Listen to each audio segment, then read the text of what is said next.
Alrighty, today we're going to be dealing with solving right angle triangles. So this jumps right into our trigonometry unit, and we have an acronym that's going to help us, and that acronym says Sohcahtoa.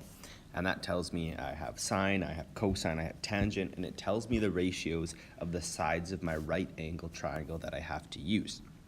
When I deal with solving a right angle triangle, really what they're asking me to do is find all of the missing sides and the angles. So basically do a bunch of work to this triangle so you find all possible measurements.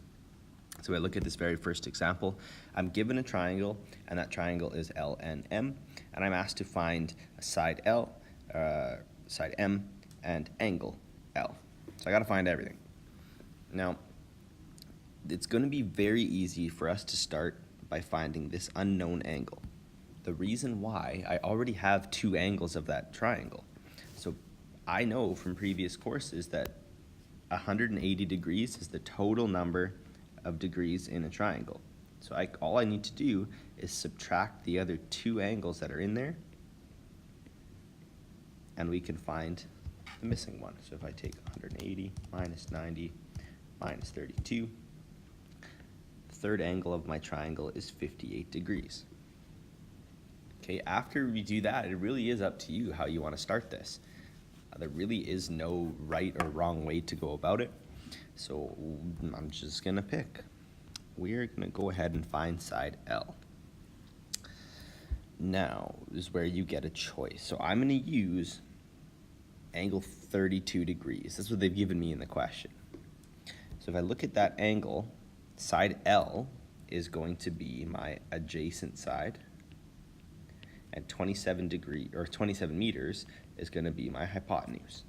Now, of the three trigonometric ratios, the one that deals with adjacent and hypotenuse is cosine. So I can say the cosine of 32 degrees is equal to side L divided by 27 meters. Now, please remember that your calculator should be in degree mode, not radians. Now, as we go through this, what we're going to do is remember that the cosine of 32 is just a number, which means I can divide it by 1 and not change a thing. Now I have a proportion where all I need to do is cross multiply and divide. So I can take 27, multiply it by the cosine of 32 degrees, and to the nearest tenth, side L is equal to 22.9 meters. So I've got two of my three pieces. Again, you have a choice for the other one. Now that you have two sides of a right angle triangle, you can use the Pythagorean Theorem, or you could use another one of the trig ratios. It really is your choice.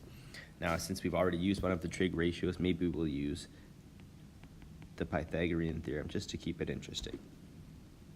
Okay, I'm looking for one of the legs of my triangle. I'm looking for side M, which means I should have M squared plus the square of the other leg, so 22.9 meters squared, and that has to be equal to 27 meters squared.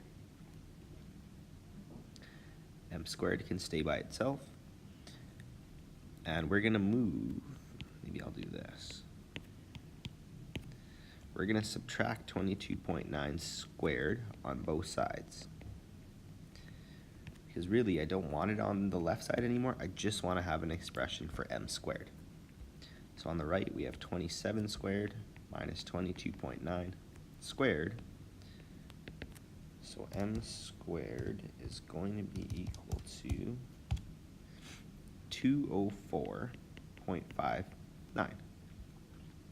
Now, in order to finish off the question, I have to take the square root. Okay, I don't want M squared, I just want what M is. Now, the opposite of squaring something is taking the square root. So if I square both sides, we get 14.3 meters as our final answer. Okay, and we've just solved that right angle triangle. We found all of the missing sides and angle measurements. Okay, let's try another one. I've got triangle PQR. I'm looking for side R, I'm looking for angle P, and I'm looking for angle R. So this time, I don't have two angles in my triangle. I only have one. And we're going to have to figure out how we can go ahead and possibly find them. So for angle P, according to that, I have its opposite side, and I have a hypotenuse. Now the ratio that deals with that opposite hypotenuse ratio is sine. So I can take the sine of angle P, and that has to be equal to the opposite side, which is 24.3, and I'm going to divide it by the hypotenuse, which is 32.0. Okay, now in order to get the angle itself, I have to do the opposite of sine, and it's very common for people to want to say, oh, just divide by sine on both sides. But dividing by sine isn't the opposite of sine. Really what I have to do is take the inverse of sine. Now on your calculator, it's going to look just like sine does, but with a -1. Okay, and you're going to get some brackets, and what you're going to put inside those brackets is the ratio of the opposite side to the hypotenuse. Okay, making sure your calculator's in degree mode. If you plug that into your calculator,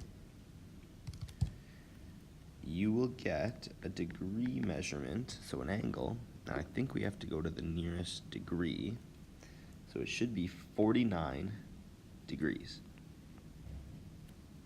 Okay, so angle P in this case is 49 degrees. Now that's really good, because now for my other angle, what I can do is take 180 degrees, the total number of degrees in a triangle. I can subtract 90 degrees, and then I can subtract 49 degrees, that we just found. So if I do all of that, my missing angle, 41 degrees. Okay, I've got one other step to do. We've got to figure out what side R is. Now I have a hypotenuse, I have a opposite side, so I could choose to use one of the other trig ratios with one of the angles I have, or we can use the Pythagorean theorem. So I'm just going to say we have r squared, it's one of my legs, plus 24.3 squared, that should be equal to 32 squared. This is what the Pythagorean theorem tells me. Okay, so minus 24.3 squared minus 24.3 squared. So r squared is equal to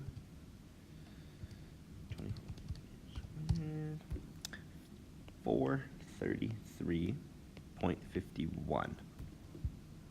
Okay, we have to square root both sides to get rid of the square. So r is equal to 20.8 meters. Okay, there are all three of our missing pieces of our triangle, so this triangle is now solved. We know everything about it.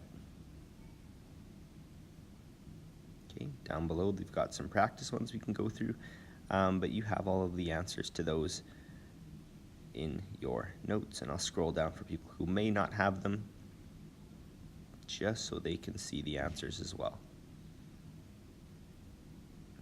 Okay, so if you're watching this and you don't have this booklet, what you could do is pause it at any point, try out the problems, and your answer key is just down below.